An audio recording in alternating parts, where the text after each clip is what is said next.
Welcome back, beautiful and amazing human beings. This is Okradowski of WeAreChange.org. Right now in Tijuana, Mexico, of course, investigating the caravan, the migrant crisis that is unfolding here. But as I'm doing that, bigger stories are developing internationally, especially in Syria, where there has just been another major confirmed toxic chemical weapons attack that the mainstream media in the West, of course, does not want to talk about. A major geopolitical event that, of course, we're going to have Partisan Girl, who is an expert in this field, has many sources on the ground inside Syria, explain, break down, talk about, as well as other things developing with Russia, with Saudi Arabia, with Donald Trump, and, of course, Israel. Now, of course, Partisan Girl, I saw this article just recently from The Guardian, which just utterly disgraced itself today, by the way, with the horrible coverage of Julian Assange and Paul Manafort. And a couple days ago, they released an article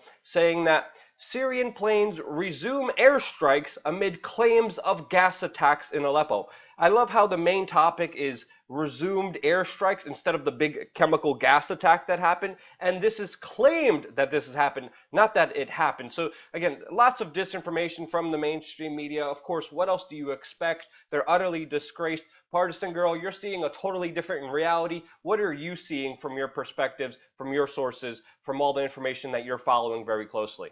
I love how the headline doesn't say anything about who's responsible for the chemical attack.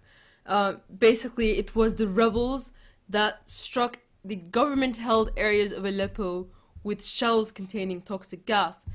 Even though that same media has been telling us for years that the rebels aren't capable of doing false flag chemical attacks because they don't possess chemical weapons, here it was a case where it was the rebels who shelled the government held areas with chemical weapons rather than areas under their own control. And that sets basically the media of the mainstream doesn't know how to handle it because they don't know how to cover it up or whitewash it. And that's why they're using terms like allegedly. The Guardian said instead of writing chemical weapons in their headline, they wrote rebel shelling causes choking. So no mention of gas or anything like that. Totally opposite coverage when it comes to the false flags. But this is the interesting part about this is we've seen it before. This actually happened. The very first chemical attack in Syria 5 years ago was the rebels shelling a government-held area in which Syrian soldiers and civilians died, and that the media has also covered up. They never mention it again since then. And at the time, they tried to downplay it, saying things like allegedly, we'll have to wait to see what the OPCW says. Nothing like that when it's a false flag. When it's a false flag, they always immediately know who's responsible. They're showing, images of the injured and the dead on television. Have they shown any images in the mainstream media of this attack? I highly doubt it. I didn't see anything. And of course, this throws the whole narrative of the rebels not possessing chemical weapons on its head.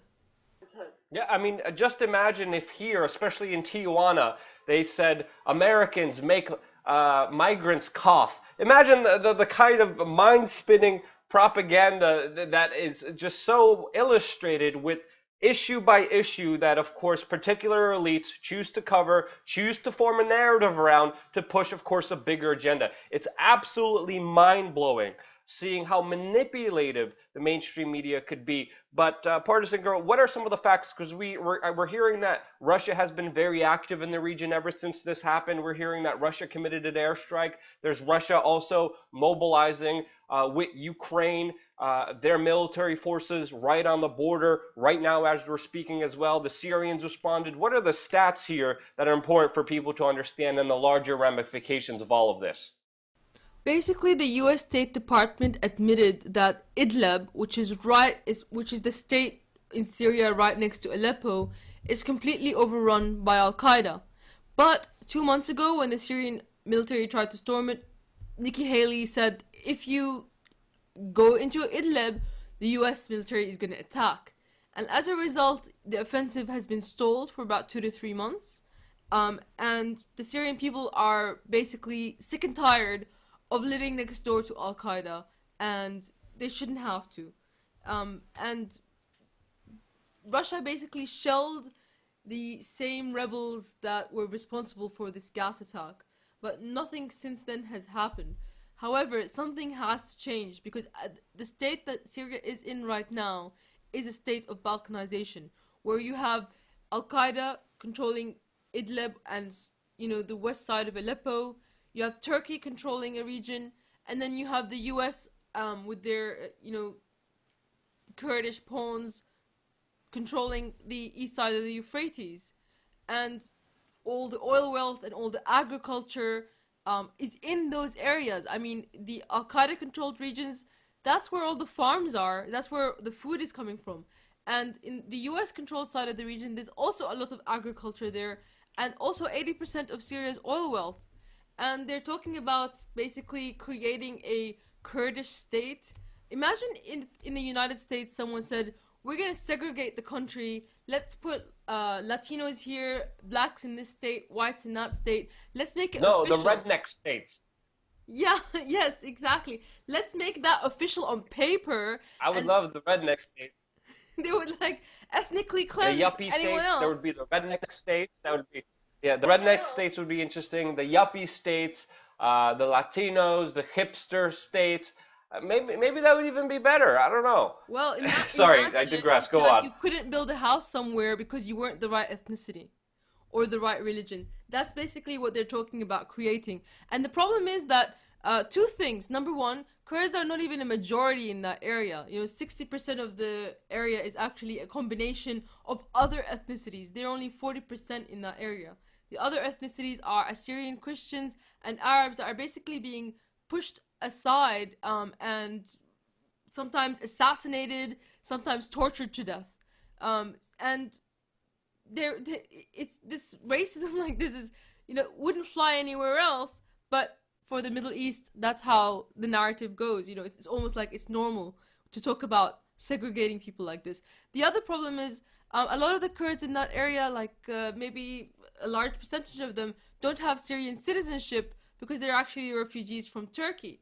So you have basically people who aren't even Syrian occupying and trying to take over Syrian land that was never historically, where they lived. So that is something that is completely out of the mainstream media. The narrative now is like the war is over, Syria won, Assad won. No, the war is far from over. Like now is the hardest part. You have Al Qaeda there. ISIS is still on the Iraqi Syrian border on the east side of the river that the Syrian army can't get to because whenever the Syrian army tries to go there, the US bombs them. So we're still like on the edge of World War III, and what's happening in Ukraine is just an example of the World War III scenario as a whole. Yeah, I mean, again, many experts and many people who follow this, and from my analysis, I think it's safe to say that the century of the 21st century will be one of American hegemony being tested and questioned, and that's going to be done through, of course, proxy warfare. Syria is a perfect example of that, with the world powers going against each other, financing other sides, and the result is what you predicted, what we've been talking about for a number of years now, and that is balkanization. That is kind of divide and conquer. And I think from my analysis, this is going to be a stagnated kind of proxy zone area for the next 25 years. I don't know if you agree or disagree on that aspect, but again, the proxy war is very evident because on one side we have Israel, we have the United States, we have Saudi Arabia, who finance the rebels, the radical Islamic terrorists. Even the United States right now, they're fighting alongside Al Qaeda in Yemen, a part of the Saudi coalition that goes in there, literally pays off Al Qaeda, being like, okay, guys, leave this region. Then they come in, take a photo op, and they're like, look, we defeated Al Qaeda. Meanwhile, Al Qaeda is stronger, more organized, has more money than ever before inside of Yemen. They're fighting alongside the United States, Saudi Arabia, Al Qaeda to go against the Houthi, Iranian-supported, groups.